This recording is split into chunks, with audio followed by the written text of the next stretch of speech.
My name is Sonia Evans. I teach law at Wilberforce College, and at the moment I teach predominantly A-level law. So I've been working here now for 17 years, and my background is I'm a law graduate. I also completed a qualification called the Legal Practice course, which qualifies people to become solicitors. I thoroughly enjoy teaching law. It's a fantastic subject, and I would encourage anybody to undertake it. The A-level law course is a purely exam-based course. You will have 3 two-hour exams at the end of 2 years. There is no coursework whatsoever. In the first year, we will start off by looking at the English legal system. So we will look at the courts, the civil, the criminal courts, and we'll look at the personnel that work within it. So for example, you will look at judges, you will look at solicitors, you will look at barristers, and also the lay people that are involved in the court system. So for example, magistrates and juries, and in fact I will ask you to do some jury work as part of the summer bridging work. We'll then go on to looking at how an Act of Parliament is made. So you will study exactly how a statute is made through the stages of Parliament. It's very, very interesting because not only do we look at those main areas of law, we also look at something called delegated legislation, which might be relevant to you in that if you have a dog, when you go out, you have to pick up the dog poo, and we actually look at the laws that govern that.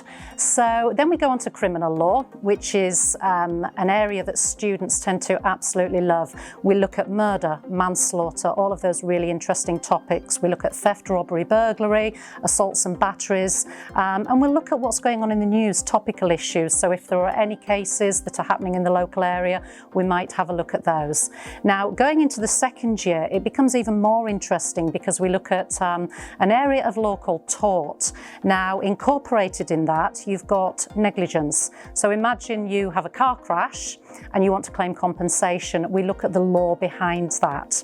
Then we move on to human rights law. Now, that often gives rise to a lot of discussion within the class because we study areas such as freedom of expression, you know, the right to say what you want and what are the limits on that, the right to privacy. So we look at, you know, how much can organisations look into our personal life. And also, you may be aware that there's a bill going through Parliament at the moment that restricts our right to protest. And actually, we have a right to protest under Article 11 of the Human Rights Act, the European Convention on Human Rights.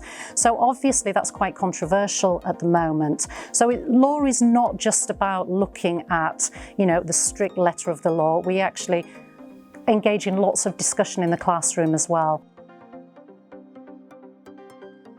We do tend to go to the courts, obviously COVID permitting, so we will visit the Magistrates Court where you will see more minor offences such as assaults, batteries, minor thefts, but sometimes we do take a visit to the Crown Court and we'll observe murder cases, so it's a perfect opportunity to watch law in practice and see the barristers and the solicitors, and actually it is quite inspiring for students. Students do tend to go on, you know, to come away from that and say, I really, really want a career in law.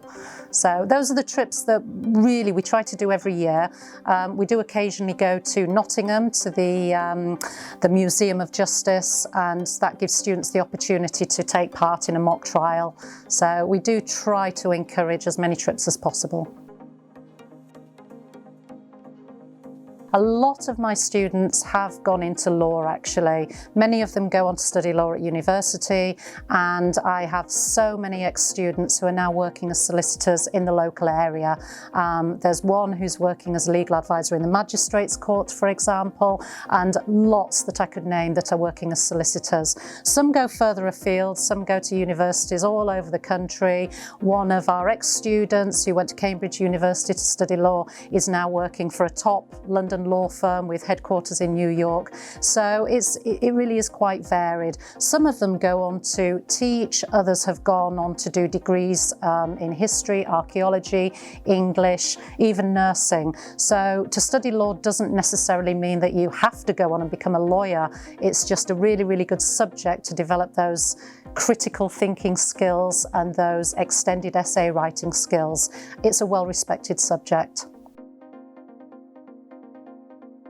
Okay, so there is a question on the jury system, and what I want students to do is to research that. If you have a look on the website, you will find some specific questions relating to the jury system, and then a more extended essay that I would like you to research and complete. And in the first lesson back, when I meet you, I would like you to hand that in, if that's possible. Thank you.